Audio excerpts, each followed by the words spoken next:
Hello, welcome everyone. Thanks so much for joining us today.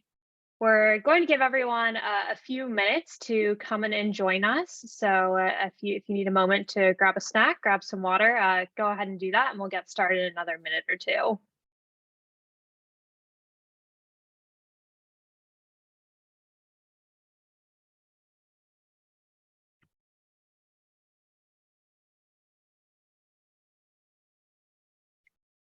All right, as folks start to join us, would love if everyone could join us in the chat and tell us where they're coming from today, what institution you're at. Always love seeing where all over the country and the world folks are joining from.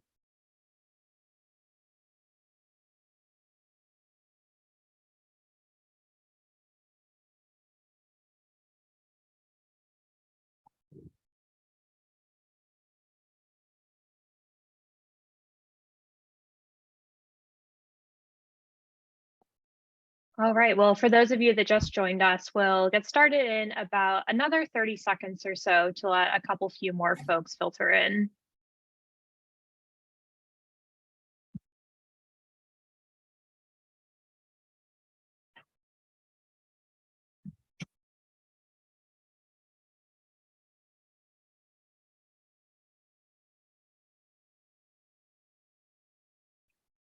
All right, well, welcome everyone. Thanks so much again for joining us today. Really excited for this conversation that we're going to be having about new methods for effective student degree planning. So let's go ahead and start off with some introductions here. So hi, everyone. My name is Bridget Moran. I'm our content manager here at CourseDog. I've been with the company for about a little over a year now. Before this, I was at EAB conducting best practice research there. So now here at CourseDog, I'm really focused on all things content and research. So really excited to be speaking with you all today, and I'll hand it over to Lucy. Thanks, Bridget. Hi, everyone. My name's Lucy. I'm a product manager here at CourseDog. I have spent essentially my whole career focusing on student success technology. So excited to be thinking about that in the realm of how it fits in with the rest of a technology at an institution, whether that's curriculum, catalog, or as we'll look at today, degree planning. Awesome. Thanks, Lucy. Well, before we dive into things today, I want to provide a quick overview of what we're going to be talking about. So first, we'll start by talking about, what the current state of student degree planning looks like. Then we'll move into some practices to elevate how degree planning is done and better meet student needs. And then finally, we'll discuss what some of those benefits will look like for better degree planning, whether this is for your students, for your advisors, or the institutions as a whole. Also note that we'll be conducting a few polls throughout today's session, and we're definitely looking forward to getting everyone's feedback and perspective on this topic. So make sure to look out for those throughout the presentation. And one last thing I wanted to throw out, I know everyone always asks this in the chat. Yes, we will be sending out the deck and the recording. So if you have to step away at any moment, you'll be able to access that afterwards. All right, well, now that we've gotten that out of the way, I want to kind of to set the stage for today's conversation. So why are we talking about degree planning today? I think everyone here can agree that we all want more of our students to continue on the path to their degree and then, of course, finish their degree. And there's obviously a lot that goes into accomplishing this high-level goal, but helping students chart out their academic plan is a really important piece of this equation. However, it's something that traditionally hasn't been given much attention as it deserves. So the quote on this slide here is from Davis Jenkins at the Community College Research Center out of Columbia. And while this quote is geared specifically towards community colleges, I think it's pretty broadly applicable to the industry.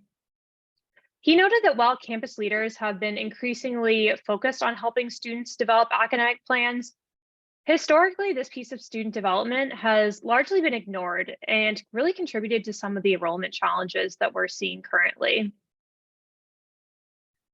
The data also here on this slide shows us that students really need more support and guidance when it comes to academic planning and charting out a degree path. A couple of years ago, Lucian conducted a student survey, and it found that a third of students reported that course requirements for any given program weren't clear to them. And similarly, 1 in 4 students said that prerequisites weren't clear. And if prerequisites aren't clear, then how are students going to know about the order of courses they need to take and how this impacts their academic plan? And clearly, something isn't working if this many students have trouble understanding what their academic plan should look like. So, for our first section, we're going to look at the current state of student degree planning. We'll look at where students turn to for information to plan out their academic paths. And once students have that information, where do they then go to record and track their academic plan? And finally, what's the role of advisors in academic planning? How do they access, review, and provide feedback on student plans? I'm sure you're all aware that degree information often lives in more than one place at most institutions. I think the catalog is the first place that many of us think of when we think about where we house our curriculum and degree information. The catalog really represents that public contract between the institution and the students for the requirements and policies that they have to successfully complete to get their degree. This is, of course, very important, but there are also a couple of other places that students can access degree information. The website's a big one here. I think, a lot of students today are more likely to do a Google search for what they're looking for rather than going to your institution's homepage and then searching for the catalog. The website also serves as a really important advertising tool for prospective students who are considering your institution and potential programs. And finally, if your institution uses Student Degree Planner tool, it's typically where students are going to go to plan their schedule for upcoming terms. This is where they chart out their courses and create a plan for what makes sense for their individual circumstances. Well, these might be the first 3 places we initially think of when it comes to degree information. In reality, students often turn to other sources as well. You'll see the 3 sources that we just talked about on the previous slide: the catalog, institution website, and degree planning tools listed here. But there are also a ton of other ways that students seek out information about degree planning. Students may turn to staff at your institution, whether that's advisors, professors, or other personnel that they're comfortable talking with. Other students may feel more comfortable discussing their academic plans with friends, peers at school, or maybe even their family. And finally, there are probably some other localized sources of information that students are turning to, such as department websites that list major requirements. Between all of these different sources of information, there's a lot of opportunity for conflicting information.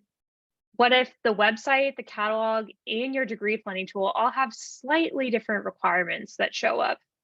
And what happens when an advisor and a professor are relying on different sources of information and give a student conflicting advice? Unfortunately, there's a strong chance that not every student is getting the right information they need for an accurate degree plan. Thanks, Bridget. The way degree planning itself is done also leaves some opportunities for students to fall through those cracks. So in the top row here, you'll see the possible outcomes for an institution which requires students to create a degree plan. In the first 2 outcomes highlighted in green, the student creates a degree plan either proactively on their own or with an advisor. However, there's still a possibility that the student doesn't create a degree plan, and you can see that in yellow. Maybe the system in place for them to research and create a degree plan is time consuming, and they simply don't have the time to do it.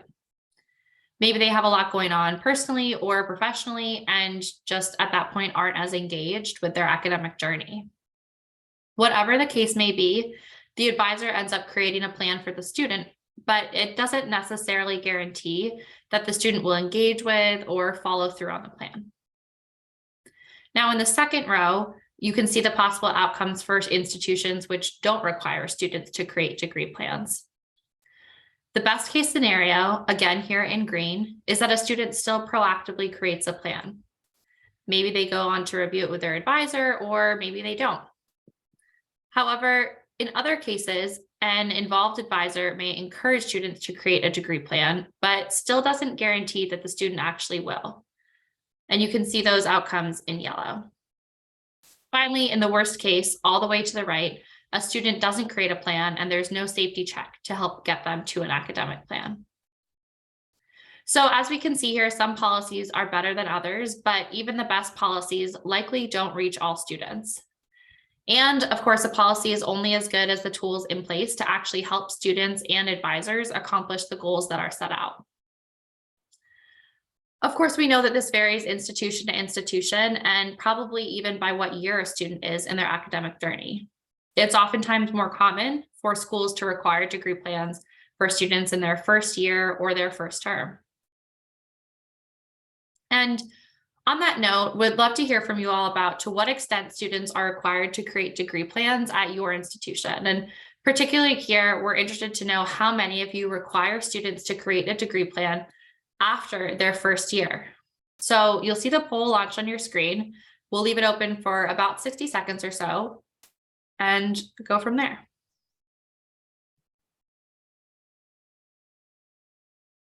And of course, if you have any additional thoughts on this topic or additional commentary, please feel free to drop it in the chat.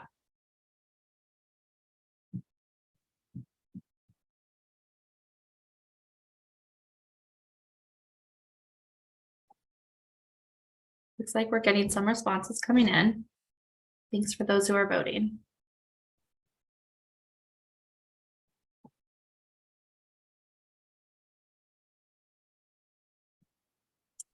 Let's give it another 10 or so seconds and we'll go ahead and close the poll.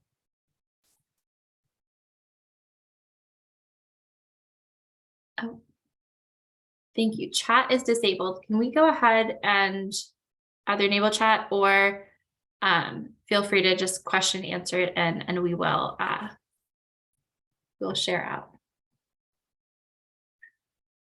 We can go ahead and close the poll.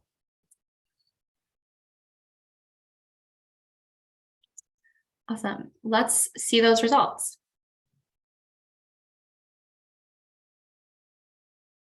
I know what I expect to see, which is kind of a trail off, but I'm not sure if that's what we actually will see in the results. I'm curious what some other folks are thinking. Degree plans are required, but not as your question asked. Thanks, Stephen. Good to know. Well, I think we might be, oh, here we go. Are students required to create a degree plan? Interesting. Yeah, so this is pretty much what I might have anticipated seeing, but I'm interested still in the fact that it's such a large split. I might have expected even closer to, 60-40 as opposed to such a big differential here. Bridget, does anything stand out to you here? Yeah, I think this is super interesting. I can't say I'm super surprised that it looks like, about, 1 in 10 folks is requiring students after their first year to create degree plans. But would definitely be curious to hear from folks in the chat if this is something they're considering implementing. I think as we, think about today's environment, we hear that, students have so many reasons to unfortunately leave our institutions sometimes, whether that's a job offer, caretaking responsibilities. So, I think we're really interested in that student engagement piece. How can we get them to actually create those plans and, follow through beyond their first year to completion? Yeah, absolutely. And it looks like there's some interesting commentary in the chat. Thanks for folks who are chatting in about how ROTC students are semi-frequently the only students required to complete degree plans at an institution. So interesting to think there too about, we broke the cohort down here by, class year, but, there's obviously other cohorts that may stand out as far as degree plan requirements. Oh, and Matt, I think you're getting to the core of the issue here, but we'll talk to that more in a minute. Please keep chatting in and we'll shift gears a little bit, but keep sharing your commentary. So as I said, shifting gears a little bit here and talking about the role of advisors in degree planning. So we know they play a critical part in this important work at many institutions. And I think we saw that reflected in some of these qualitative answers that you all shared. And so in an ideal world, I think this is how many of us would see the role of advisors in degree planning. So the first one's reaching out to students and encouraging them to take an active role in their academic planning. Then once a student has hopefully created a plan, advisors may review it for any errors or toxic course combinations. Based on their review, the advisor might provide students with feedback on how the plan could be improved or updated to ensure that the student is taking the right mix of courses and credit hours.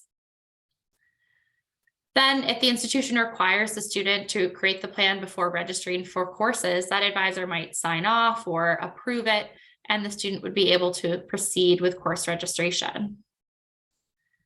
Like I said earlier, though, and I think as we're seeing kind of continue in the dialogue here, this process is the ideal state, but may not always be the reality.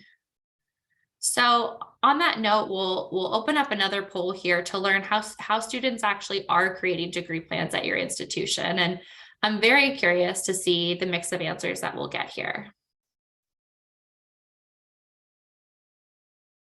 And understanding there may be, a couple of different ways that students do it. So think about, the primary way or how they're instructed to create them. And again, we'll leave it open for about 60 seconds or so.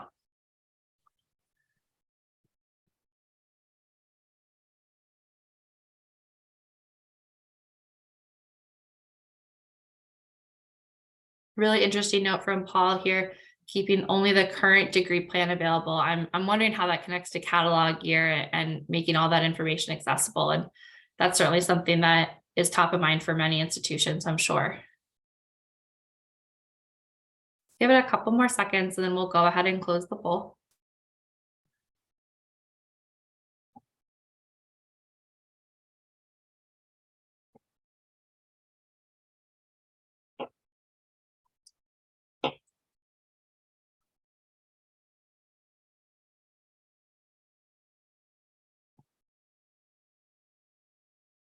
And a really interesting practice surfaced from Michelle here about knowing if the student knows what they're pursuing, the institution supporting and mapping out courses. An interesting split here throughout the results. So as I think, we talked about this ideal state of with an advisor, and it looks like that's strongly the majority here, especially if we combine, these top two advising answers. So I think that's actually a really heartening indication here of kind of the supports that students are able to access despite some of these barriers that Bridget spoke to earlier. And then interested to see too about kind of the mix of how folks are doing it on their own or other. Very, very curious there. Bridget, anything stand out to you? Yeah, I would say I agree with everything you said, Lucy. I think definitely pretty heartening that it looks like about 2/3 of folks are requiring students to complete plans in some sort of way. But I agree, would be curious for folks that selected other or it varies.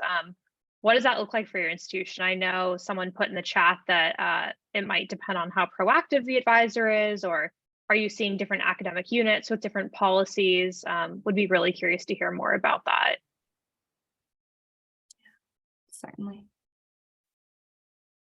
Thanks. Well, we'll go ahead and shift gears slightly there. So we've just talked about some of the current degree planning challenges, but now we'll talk about some practices that may help solve some of these challenges. So we'll take a look at the importance of integrating the curriculum lifecycle with degree planning, and we'll also discuss the benefits of using integrated degree planning. So these include using degree planning data to create more student-centric schedules, how integrated tools make planning easier for students, and finally, how these practices can enable advisors to better help students and make tailored recommendations.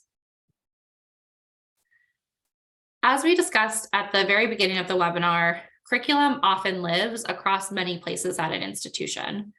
And if these processes and data sources aren't integrated, there's room for errors and conflicting information. Integrating all of the processes associated with the curriculum lifecycle and student degree planning ensure that your students and advisors will always have accurate, up-to-date information for academic planning. Proposing a curricular change, though, is really just the first stage in the life cycle. It doesn't stop there. In the top left here, you can see that we start with a new curriculum change being proposed. And once new curricular offerings are approved, it then needs to be pushed into the newest version of the catalog, so students, faculty, and staff can access it. The registrar's office and department schedulers also need access to the most up-to-date curriculum to know which courses to schedule, so students can access and enroll in the newly offered courses and/or programs. And simultaneously there, of course, you have students trying to plan which courses they're going to take in the next term and what their academic plan may even look like longer term. Depending on institutional policy, as we talked about it and saw in those poll results too, advisors can then review those academic plans and provide some feedback before students register for courses. And this is a continuous process. And of course, institutions are always evaluating curricular offerings at regular intervals to monitor success and what, if anything, needs to be changed. Once a needed change is identified, the whole thing starts over again throughout the curricular change process. So somewhat unsurprisingly, this amount of coordination can lead to a lot of inconsistencies in curricula and how degree information is presented if it isn't properly coordinated and integrated. So I want to focus now on just the connection between the catalog and how students create accurate academic plans. Similar to the last slide, if the curriculum management process and the catalog publishing process aren't aligned, this can create issues for students formulating a degree plan. So ideally, once new curricular offerings are approved, it's then entered into the newest version of the catalog. This new catalog is then published and students are able to see the new offerings. Advisors, faculty, and staff can also use the catalog to access and evaluate offerings, which sounds simple enough, but I'm sure most of us know that it's almost never that simple. Too often, newly approved offerings sit in limbo for long periods of time before getting pushed into the catalog. In other cases, the curriculum process might not quite line up with when the catalog is published. And actually, in a survey CourseDog conducted with University Business this year, we found 1 in 5 respondents reporting that their catalog at their institution did not accurately reflect courses offered, program requirements, or other policies. And that's pretty concerning when you think about how critical the catalog is for accurate and effective degree planning. How would you feel if 1 in 5 students at your institution were creating academic plans based on the wrong information? Yeah, thanks, Lucy. I think that's a great point. And want to shift now to talk a little bit about the connection between degree planning and scheduling. This is something that I've spent a lot of time thinking about. And I think there's a real connection here when we think about, how we can actually be serving student needs. So historically, I think there's always been a little bit of guesswork when it comes to creating the course schedule. We actually partnered with ACRO earlier this year to conduct a comprehensive survey on course scheduling. And we heard from about 340 institutions across the US about how they create their course schedule. So we asked folks about the top factors that they use to create the schedule. And faculty availability and faculty preference were the top 2 factors. After that, the third most popular factor was basing the schedule off of the schedule from the previous term. So using these as the determining factors to create the course schedule means that oftentimes the schedule is actually more centered on faculty needs than student needs. Additionally, looking at data from previous term schedules gives an incomplete picture of how student demand may be changing, or how it may not have ever been met in the first place. As one registrar I was talking with told me, he said, rolling over the schedule often means rolling over those problems too. So while over 75% of institutions in the survey reported that they took into account faculty availability, faculty preference, and the previous term schedules, less than half, or about 43%, looked at degree planning or degree audit data to determine student course needs. I think this is a really huge opportunity for a lot of institutions. Looking at degree planning data can help institutions see into the future and assess which courses students plan to take and in what term. It can also help scheduling teams see which courses are critical for a student to complete their program versus where some of the courses they are scheduling may have some wiggle room in terms of where they're going to be putting them. Definitely. So on that note, we've talked about some of the benefits of integrating degree planning with the rest of your academic processes, and I'd like to focus on what this might look like for end users. So Bridget has just talked about what it means for degree planning and academic processes to all be integrated on the back end. But that should also mean that the front end for students is consolidated into one accurate location. Students ideally shouldn't have to bounce back and forth between emails, Google Sheets, the catalog, their transcript, and any other location to plot out their academic plan. One account that I read from a student reported that at their institution, students are creating long-term plans with a variety of tools, including the degree planning tool, course information pages, and spreadsheets, so that they can see historical and upcoming course offerings. This process, of course, requires a great deal of organization, time, and effort, which many students can't afford to spare. That being so, students seem to be lacking a long-term planning solution that is clear, user-friendly, and reliable. Ideally, students should be able to go to one place and see their progress to date, as well as input the courses they plan to take in future terms.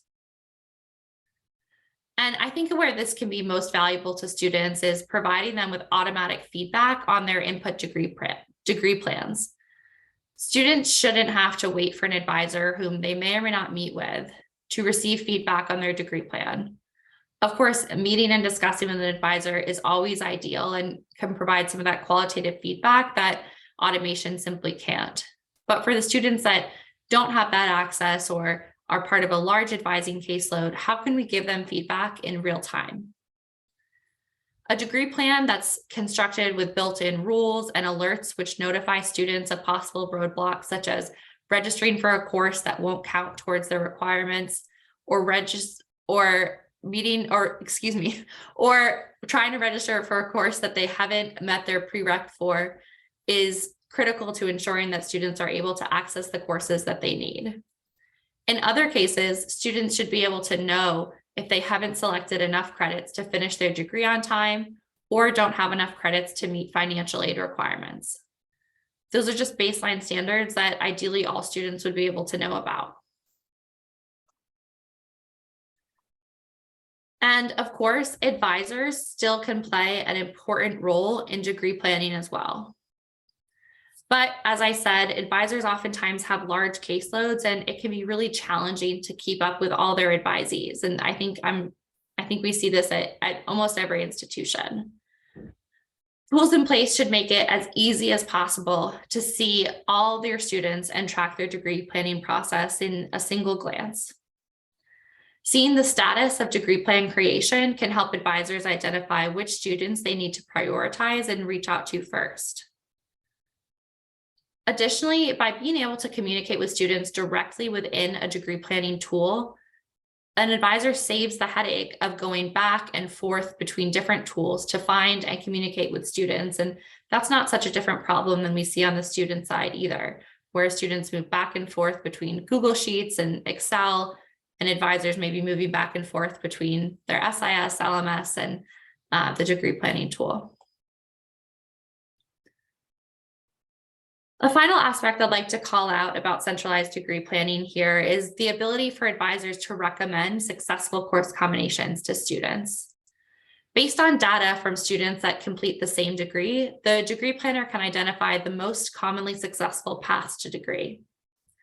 Similarly, course combinations that prove to be quote unquote toxic can be called out to help students find a different combination of courses in which they may be more successful. Centralizing student degree path data into one place makes it possible for tools to analyze the data and surface recommendations like that, whereas having this data live across multiple locations makes it difficult to analyze successful paths to degree. Thanks, Lucy. We're going to jump into another poll now. But first, I see we have a question that came in through Q&A. Jamie's wondering, how does this work for students without cohort advising? Lucy, do you have any thoughts here that you'd like to share? Yeah, I think that's a great question and definitely can, vary the process slightly. But overall, the idea of one of these tools isn't necessarily that I'm an advisor and so these are my advisees, though it can definitely work that way. And I think that's the way, obviously, we were describing it. But more so, I'm a support person at this institution. So how am I identifying the students? So if I'm understanding the process right, but I may be jumping to conclusions here, it's that advisors at your institution aren't specifically assigned advisees. Well, that makes sense. I think every student is therefore kind of equal import to evaluate it and support for your advisors, which, if anything, when I hear that, makes a degree planning tool seem almost more critical, because not only is there not a cohort to sort of prioritize, but there's the whole institution's worth of students to try to reach out to. But by having some of those quick scan metrics, like we mentioned, such as, is the student engaged in creating a degree plan? Has the student declared a program of study? Has the student indicated that they'll register for next term? Some of these key indicators of ongoing retention and engagement at the institution, by having those available in a quick scan filterable component, any advisor, be it one that's specifically assigned to a student or one that's doing an overall student scan, should be able to surface the students who may need help right now versus students who may be able to have more tailored outreach later on. Awesome. Thanks, Lucy. So we will move on to our next poll question here. I know we've talked a little bit about some of the benefits of integrating some of those degree planning capabilities, but would love to hear from you all. What benefits do you think your institution would hope to see from this? So yeah, go ahead and select here. I imagine that you might be hoping to see multiple of these benefits, but would love to hear kind of about what's the most important one for you. So we can just have a better feel for where that prioritization lies for folks.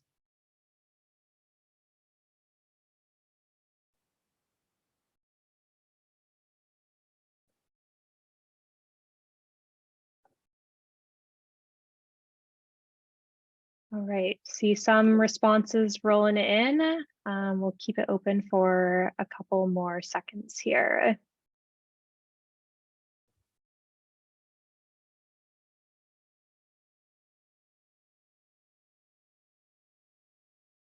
Looks like Phoebe asked a question kind of their peers in the chat, which super helpful, and I understand there's a variety of tools out in the market, including as we shared, some institutions have structured Google Sheets even or tailored Word documents. So hopefully some folks can chime in there.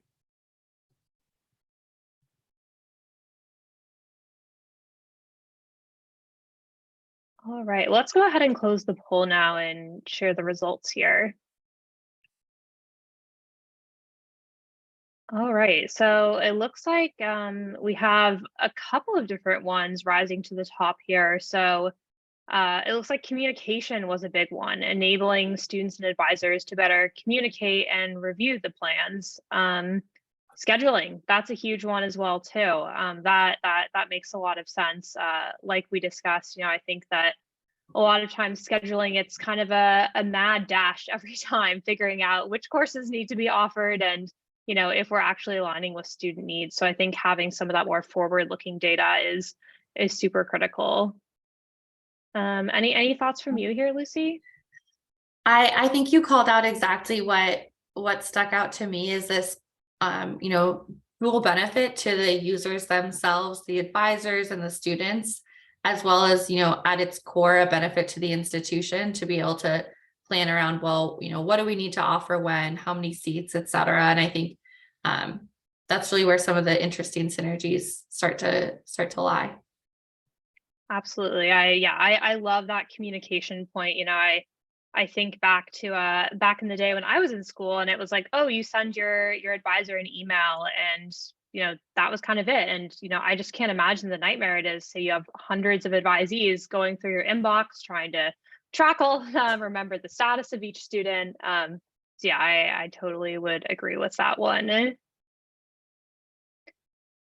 All right. Well, for our final section, I want to take a deeper dive on some of those high level benefits that institutions will see from those better degree planning practices. I know we just talked about that a bit and talked about in the poll, but I think there are a couple of other key aspects that we want to cover here, particularly thinking about how to reach some of those underserved student populations that historically have had less access to degree planning. And then, of course, we'll also look at the connection between degree planning and what that means for student engagement and retention. And then finally, we'll talk a bit about how some of these results can hopefully translate into more tuition dollars for your institution. So unfortunately, I think just as in many other areas of higher ed, access to degree planning has historically been pretty unevenly distributed. However, new tools and better practices aim to close these gaps. And for example, first generation students or other underrepresented student groups may not have access to the resources that will help them chart out their academic plans. Students with smaller networks don't always receive the same advice or encouragement to seek out campus resources. Other student groups, such as part-time students or working adults, have been historically overlooked and not always made a priority. Well, this is certainly changing, and institutions are making really huge efforts to better support these students. Degree planning should be specifically designed to support these students' needs. Degree planning tools should allow students and advisors to communicate in one place asynchronously to accommodate students with busy schedules or that may not be able to come to campus often. Degree planning tools should also have some of those guardrails in place that Lucy mentioned earlier that automatically give students suggestions based on their degree plans. So for example, an alert if a course they selected doesn't count towards their degree requirements, or maybe they selected a course that they haven't met the prereq for yet. Students shouldn't have to wait for an advisor to receive this critical feedback. Degree planning tools should also help advisors identify which students need to be reached out to first. With large caseloads or maybe those poor communication tools, it historically hasn't always been apparent which students need that extra support. So I think this is a really critical time to think about how we can take the guesswork out of prioritizing students that need that most support and need to be reached out to first. The studies have shown that historically underrepresented groups are, unfortunately, like we just said, less likely to receive some of that degree planning guidance. The data on this slide is from the 2021 Survey of Entering Student Engagement, or SENSE, out of the CCCSE. And this data is specific to community college students, but I imagine these findings are pretty common across the sector. The survey asked students if they agreed with the statement. An advisor helped me to identify the courses I need to take in my first semester quarter. The top row in blue, you'll see shows the average mean. And then below that, the rows in green are above the average mean, while the rows in orange are below the average mean. Unfortunately, you'll see that when the data is broken down by racial and ethnic groups, Native American, Hispanic Latino, Asian American, and Native Hawaiian students all fell below the average mean. Similarly, when looking at students by how they're enrolled in school, full-time students fell above the average mean, while those part-time students fell below the average mean. I think this definitely shows that we have our work cut out here, and there are certainly other student groups that we need to be thinking intentionally about as well. So another group I wanted to highlight here is transfer students. Selecting and enrolling in the correct courses can quite literally make or break if students are able to transfer to their chosen institution. And then once they've successfully completed that transfer, if they'll be able to fulfill all the necessary course requirements for completion. The data on the slide highlights just how important this is. Before transferring, 2/3 of students said that they could use more advice on which courses are eligible for transfer. And of course, this is just half the battle when it comes to transferring. 64% of students that actually completed that transfer said they could use more advice on which courses to take to fulfill major and graduation requirements. Similarly, 59% of transfer students at four-year institutions say they could use more advice on which courses are eligible for transfer credit. This data certainly demonstrates a need for increased degree planning and course guidance to set up transfer students for success. So for our final poll question here, would love to hear about, which student groups you all are thinking about in terms of better supporting with their degree planning. Again, we're going to force folks to just choose one group here. I know if we could, we would probably select all of them, but would love to know which student groups are, top of mind for you all right now.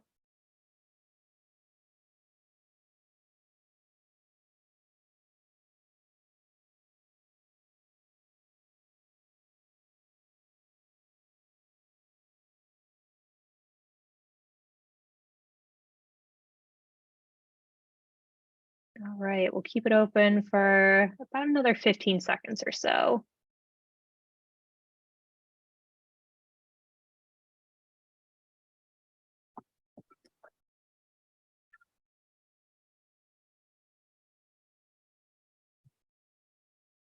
All right, I think we can probably go ahead and close the poll now and share the results.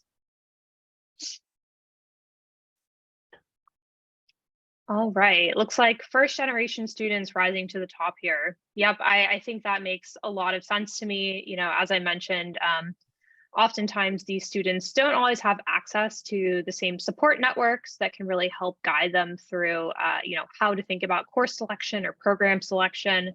And so oftentimes, having those extra resources are really critical for their success.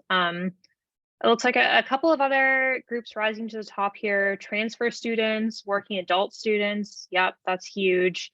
It looks like we have a couple more coming into the chat here as well. International students. Yep, that's a big one. Students with disabilities, part-time and non-traditional working adults. Yeah, I think those are all really great call outs here. So thanks for throwing those into the chat. Lucy, any other thoughts here? No, I appreciate when folks are sharing kind of their other responses in the chat and answering the polls. I think what this highlights to me, almost more than anything, is that there's simply so many different groups of students that need support as we might expect, and it comes down to simply limitation of resources, where it's not, ever a discrete or finite number of students that could use some outreach and support there. Absolutely. And, with all that said, I guess we've talked a lot about how to make degree planning better for students, but when we think about what that actually translates to in terms of student engagement or attention, what does that mean? And I want to focus here on the impact of student engagement first. Equipping students with the right information and tools to create degree plans can help them actively engage in their own academic journey. Students can make more informed decisions and proactively anticipate issues that may arise with their academic plans. They can also evaluate their different options and pathways to degree, taking into account their own academic and personal circumstances. Having degree plan tools also impacts the way students interact with their advisors. Enabling students to build out degree plans before meeting with their advisor helps students have more productive meetings and allows them more time to focus on other high impact areas such as career pathing. Finally, using one tool that serves as a single source of truth and communication for degree planning allows for a more seamless advising experience. More broadly, these interactions can create more engaged and empowered students, and engaged students are more likely to stay enrolled. At the bottom of the slide, you'll see a quote from a student that wrote a senior thesis about the state of degree planning at her institution. She interviewed students, advisors, and administrators to learn more about the state of degree planning and gleaned some interesting insights. And I love this quote here, so I hope you humor me by just letting me read it aloud. If students have the ability to create and edit their own plans, they can come prepared for advising meetings. This allows advising sessions to focus on deeper conversations about the student's goals, promoting overall student success by improving academic advising.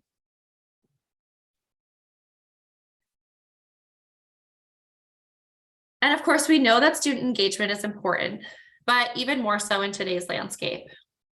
I certainly feel like every day I read a new article about the enrollment cliff and the shrinking pool of traditionally aged students.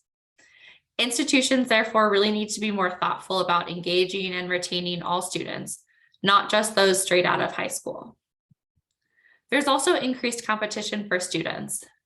If students aren't having a good experience at one institution, what's stopping them from going to another institution or stopping out altogether? And of course, student demographics are changing. Students are more likely to be older, have jobs, caretaking responsibilities, and other commitments.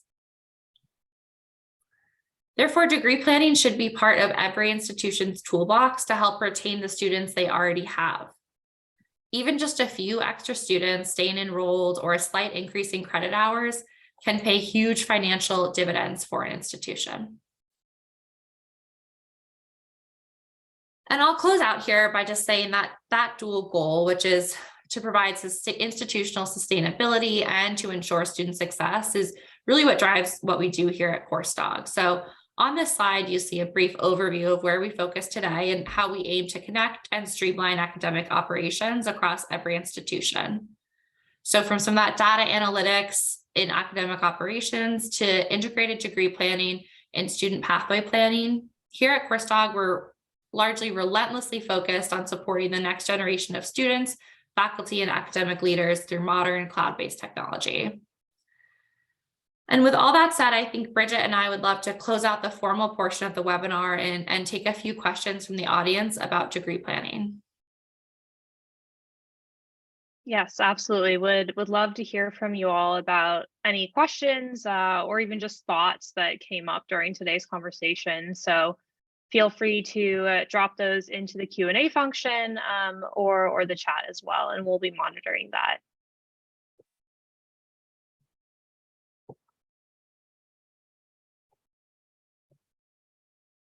So we'll give everyone a minute or two to type in anything that may come to mind for them.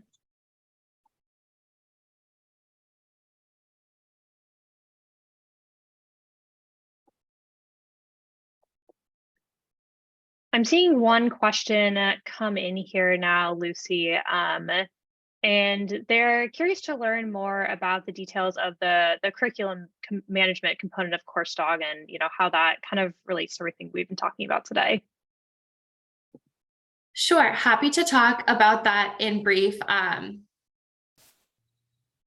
You'll have to stop me, Bridget, because I can wonk out on this, so please cut me off. But largely, I think it relates back to some of that curricular change or curricular life cycle process we were talking about early on, where a change is proposed. How does that then fit into catalog? How does that get into student hands? They understand what up-to-date courses that are on offer, up-to-date programs are on offer.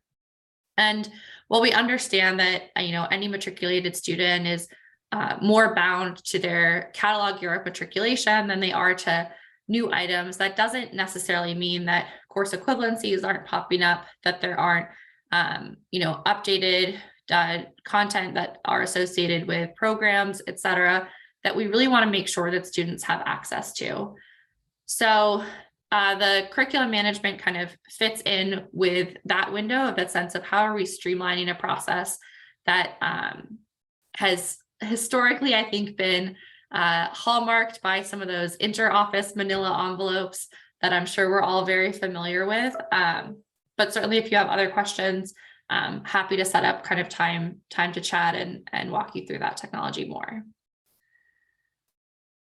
Bridget, Awesome. I think you shared at the beginning, yes, recordings will be sent of the webinar. So perfect, thank you. And I'm behind on the chat. Yes, recording in the deck will be sent to everyone, so you can definitely access this later on. We're also getting a question here about where the data is retrieved from. Lucy is definitely more of the technical expert here, so I will defer to her there. Sure. The data within the system comes from a school's own SIS. So I'll leave it at that. But if the question is instead referring to kind of the data on the slides, there's source links on each slide.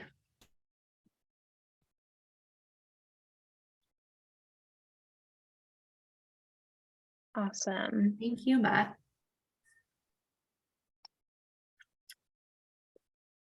Lucy, I'm seeing one more question here about folks that have professional advising departments, and they're a bit worried that advisors might feel like their jobs are partially being done by a piece of technology and might not be thrilled about that. So this individual is curious to kind of hear how you would explain this to advisors in a way that is more of a positive for their job and not replacing their job. Certainly. Well, I think for me, I go back to this sense of what is it kind of opening up an advisor to be able to do? And if right now we're thinking about an advisor as being so strapped for time that all they have time to do is look at a student's record, say, do they have a course plan? Do they have, required credits, and move on? By offloading some of that critical but more automated work and saying, okay, I'm going to give that to the software to do. And now I, as an advisor, can perhaps have some of those higher impact, more robust conversations that candidly probably drew me to advising in the first place. So I doubt when any of us sat down and picked our careers, we thought, oh, I want to be, hitting enter on a spreadsheet all day. Probably, especially for some of those people-driven careers, you're thinking about how am I connecting with students? How am I guiding them through their collegiate journey? And by automating some of those tasks, we're able to move very busy advisors back to some of that. And thank you, Paul, just shared some personal experience in the chat here. About automation making the process easier, more efficient, less error prone. Appreciate you sharing that experience, Paul.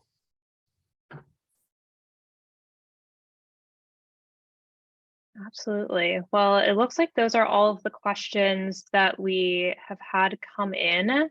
So we do have one final, just quick yes or no poll if anyone is interested in talking to us more about our research here or getting our thoughts on student degree planning. Just a quick, simple yes or no. So let's go ahead and launch that. We won't be, publicly sharing the results of this poll, but just, for our own curiosity, so we can reach out if you're interested in chatting about this more.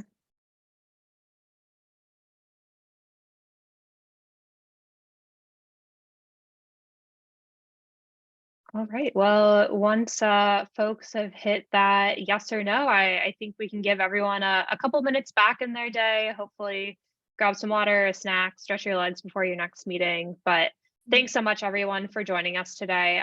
We've really enjoyed this discussion. It was so great getting your feedback through these polls and a really great audience. You don't always get everyone, chiming in the chat and, giving their opinions, sharing their thoughts. So thanks so much to everyone that joined us today.